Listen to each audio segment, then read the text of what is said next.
क्या आपको पता है जब कभी भी अपनी सेविंग्स का इन्वेस्टमेंट्स करना होता है तो लोग इन्वेस्टमेंट्स कर सकते हैं शेयर्स में, म्यूचुअल फंड्स में, डिबेंचर्स में, बॉन्ड्स में। इसी के साथ साथ लोग बैंक में भी इन्वेस्टमेंट्स कर देते हैं, लेकिन ज्यादातर लोग जो हैं वो पोस्ट ऑफिस के स्कीम्स में इन्वेस्टमेंट्स नहीं करते हैं। ज्यादातर लोगों को लगता है कि पोस्ट ऑफिस में इन्वेस्टमेंट्स करने का मतलब ये होता है कि आप बहुत बड़ा रिस्क ले रहे हो। लेकिन अगर आपको ऐसा लगता है तो मैं आपको बता देता हूं कि ऐसा बिल्कुल भी नहीं है। अगर आपको अपनी इन्वेस्टमेंट्स के पोर्टफोलियो को डाइवर्सिफाई करना है या किसी और नए इन्वेस्टमेंट ऑप्शन की तलाश करनी है तो इंडियन पोस्ट ऑफिस में भी बहुत सारी स्कीम्स अवेलेबल हैं जहां पर आप अपने पैसे का इन्वेस्टमेंट कर सकते हैं। नमस्कार, मैं विमल आप सभी का स्वागत करता हूं आपके अपने YouTube चैनल पर, जहां पर आज की इस वीडियो में मैं आपको बताने वाला हूं पोस्ट ऑफिस की एक ऐसी स्कीम के बारे में जहां पर अगर आप इन्वेस्टमेंट्स करते हैं तो म्यूचुअल फंड से भी ज्यादा रिटर्न्स कमा सकते हैं। इतना ही नहीं, इस इन्वेस्टमेंट ऑप्शन में आपका जो इन्वेस्टमेंट्स किया हुआ पैसा है, जो आपका प्रिंसिपल है, वो भी सेफ होगा। जानना है तो इस वीडियो को शुरू करने से पहले इस वीडियो को कर देना लाइक, शेयर। इसी के साथ साथ अगर आप इस चैनल पर नए हो तो इस चैनल को करो सब्सक्राइब, क्योंकि स्टॉक मार्केट, इन्वेस्टमेंट्स, फाइनेंस और स्टार्टअप से रिलेटेड बहुत सारी चीजें मैं आपके साथ शेयर करता रहता हूँ, तो इस चैनल को सब्सक्राइब करना तो बनता है। चैनल को सब्सक्राइब कर दिया ना? पक्का? तो शुरू करते हैं आज की वीडियो और जानते हैं पोस्ट ऑफिस के स्कीम के बारे में। तो सबसे पहले मैं आपको ये बता देता हूँ कि आखिर ये इन्वेस्टमेंट का ऑप्शन क्या है और इसमें क्या होता है। इसके बाद मैं आपको इसके बेनिफिट और इसके साथ साथ इसके क्राइटेरिया के बारे में भी बताऊंगा। सबसे पहले ये समझते हैं कि पोस्ट ऑफिस का ये ऑप्शन क्या है। अगर आप बैंक में इन्वेस्टमेंट्स करना चाहते हैं तो बैंक में बहुत सारे ऑप्शंस होते हैं, जैसे आरडी कर सकते हैं, एफडी कर सकते हैं। और इसी के साथ साथ अगर आपको इन्वेस्टमेंट्स करना है किसी भी जगह पर तो पोस्ट ऑफिस भी आजकल काफी अच्छी ट्रस्टेड प्लेस हो गई है। और तो और एक और बात मैं आपको बता दूं कि ये कोई ऐसी वैसी स्कीम नहीं है पोस्ट ऑफिस की। इस स्कीम को लॉन्च किया गया है मिनिस्ट्री ऑफ फाइनेंस के द्वारा और इसी के साथ साथ यहाँ पर आपके इन्वेस्टमेंट्स करने के बहुत सारे बेनिफिट्स हैं। अगर आपको पोस्ट ऑफिस के स्कीम में इन्वेस्टमेंट्स करना है तो आप यहाँ पर इन्वेस्टमेंट्स कर सकते हैं एक अकाउंट में मैक्सिमम 4,50,000 का। और इसी के साथ साथ अगर आप ज्वाइंट अकाउंट होल्ड करते हैं या आपके अकाउंट में 3 लोग हैं या 4 लोग हैं तो आपका यहाँ पर इन्वेस्टमेंट्स का अमाउंट जो है वो 9 लाख रुपए का हो जाता है, मतलब सीधा डबल।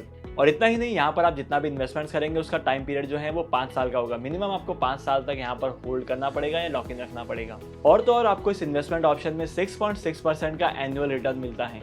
अगर आप बैंक में भी एफडी करने जाएंगे तो आपको मैक्सिमम बैंक में 6% का रेट ऑफ इंटरेस्ट मिलेगा। और इसी के साथ साथ अगर आपको लगता है कि इंटरेस्ट रेट ज्यादा होगा तो ये बहुत मुश्किल है, ये रेयरली होता है। और पोस्ट ऑफिस के इन्वेस्टमेंट्स की सबसे खास बात यहाँ पर यह है कि जो भी आपका रेट ऑफ इंटरेस्ट होगा, जितना भी आपको इंटरेस्ट मिलने वाला है वो आपके बैंक अकाउंट में क्रेडिट हो जाएगा। है कि नहीं? अच्छी बात है ना? तो चलिए अब हम बात करते हैं इस इन्वेस्टमेंट ऑप्शन के फीचर्स एंड बेनिफिट्स के बारे में। इसमें फायदा क्या है और इसी के साथ साथ आपको इन्वेस्टमेंट क्यों करना चाहिए। तो सबसे पहली चीज है यहाँ पर कैपिटल प्रोटेक्शन। मतलब यहाँ पर आप जितने भी अमाउंट का इन्वेस्टमेंट्स करते हैं वो प्रिंसिपल जो है वो सेफ रहता है और उसके ऊपर एडिशनली आपको इंटरेस्ट भी मिलता है। और सेकंड इंपॉर्टेंट चीज है आपका लॉक इन पीरियड। अगर आपको इस इन्वेस्टमेंट ऑप्शन में इन्वेस्टमेंट्स करना है तो कम से कम आपको 5 साल तक इसमें लॉक इन रखना पड़ेगा आपका पैसा। और इसी के साथ साथ अगर आप 5 साल के कंप्लीट होने के बाद फिर से इन्वेस्टमेंट्स करना चाहते हैं तो आप इस अमाउंट का इन्वेस्टमेंट्स कर सकते हैं। और इसी के साथ साथ अगर रिस्क की बात की जाए तो यहाँ पर रिस्क जो है वो बहुत कम है। अगर आप इक्विटीज में इन्वेस्टमेंट्स करते हैं, डिबेंचर्स में इन्वेस्टमेंट्स करते हैं, आईपीओस में इन्वेस्टमेंट्स करते हैं तो इसके मुकाबले काफी ज्यादा रिस्क होता है और यहाँ पर आपको इतना भी श्योर नहीं होगा कि आपको कितने रिटर्न्स मिलेंगे। इक्विटीज में अगर आप लॉन्ग टर्म के लिए इन्वेस्टमेंट्स करते हो तो रिटर्न अच्छे खासे मिलते हैं, लेकिन शॉर्ट पीरियड ऑफ टाइम में आप ये बता नहीं सकते हो कि आपको कितने अमाउंट का रिटर्न मिल सकता है। और पोस्ट ऑफिस के इन्वेस्टमेंट ऑप्शन में आप मिनिमम 1,000 का इन्वेस्टमेंट कर सकते हैं और मैक्सिमम एक अकाउंट पर 4,50,000 का। इसी के साथ साथ यहाँ पर आपको गारंटीड रिटर्न मिलते हैं और सेक्शन 80C के अंडर आपको टैक्स रिबेट भी मिलता है। होप करता हूँ कि अभी तक की वीडियो में आपको पोस्ट ऑफिस के इस स्कीम के बेनिफिट्स के बारे में पता चल गया है। अब मैं आपको ये बता देता हूँ कि इसकी एलिजिबिलिटी का क्राइटेरिया क्या है। मतलब आपको इन्वेस्टमेंट्स करना है तो आपको क्या क्या रिक्वायरमेंट्स फुलफिल करनी पड़ेगी।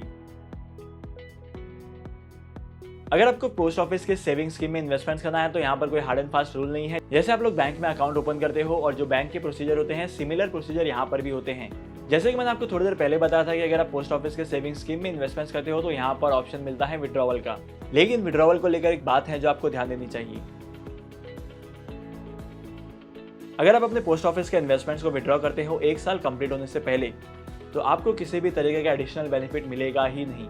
और इसी के साथ साथ अगर आप 1 साल से लेकर 3 साल के बीच में अपने अमाउंट को विड्रॉ करते हो तो यहाँ पर आपने जितना भी अमाउंट डिपॉजिट किया है उसके ऊपर 2% की पेनल्टी डिडक्ट होगी और उसके बाद जो बचा हुआ अमाउंट है वो आपको मिलेगा। मतलब यहाँ पर आपने जितना भी अमाउंट इन्वेस्टमेंट्स किया है उस इन्वेस्टमेंट्स के अमाउंट में से 2% कट जाएगा, जो कि अच्छी बात नहीं है। अगर आपको इन्वेस्टमेंट्स करना है तो लॉन्ग टर्म के लिए करो। और अगर आप 3 से 5 साल के बीच में विड्रॉ करते हो तो आपको टोटल कॉर्पस का 1% पेनल्टी पे करनी पड़ेगी। और इस पेनल्टी को पे करने के बाद ही आप अपने इन्वेस्टमेंट्स के पैसे को विड्रॉ कर पाएंगे, अपनी वैल्यू जो है उसको विड्रॉ कर पाएंगे। अगर आप किसी भी इन्वेस्टमेंट ऑप्शन में लॉन्ग टर्म के लिए इन्वेस्टमेंट्स करना चाहते हैं तो पोस्ट ऑफिस की ये स्कीम भी आपके लिए काफी अच्छी हो सकती है।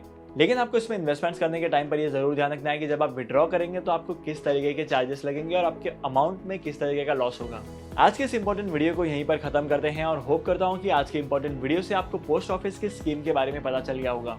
अगर आपको पोस्ट ऑफिस की स्कीम में इन्वेस्टमेंट्स करना है तो अप्लाई करने के लिए लिंक मैंने डिस्क्रिप्शन में दे दिया है, तो उस लिंक पर क्लिक करके आप पोस्ट ऑफिस की उस स्कीम के लिए अप्लाई कर सकते हैं। और इसी के साथ साथ अगर आपको आज की वीडियो का कंटेंट वैल्यूएबल लगा है तो आज की इस वीडियो को लाइक करना, शेयर करना, और अगर अभी तक आप लोगों ने चैनल को सब्सक्राइब नहीं किया है तो क्या कर रहे हो यार, इस चैनल को सब्सक्राइब करो, क्योंकि स्टॉक मार्केट, इन्वेस्टमेंट्स और फाइनेंस से रिलेटेड बहुत सारी चीजें मैं आपके साथ शेयर करते रहता हूं। तो इस चैनल को सब्सक्राइब करना तो बनता है कि नहीं बनता है? बनता है ना, तो करो सब्सक्राइब। तो फिर मिलते हैं अगली वीडियो में नए टॉपिक के साथ, एक इंटरेस्टिंग टॉपिक के साथ, जहां पर हम लोग बात करेंगे बहुत सारी चीजों के बारे में। तब तक के लिए signing off and happy investing. Good bye.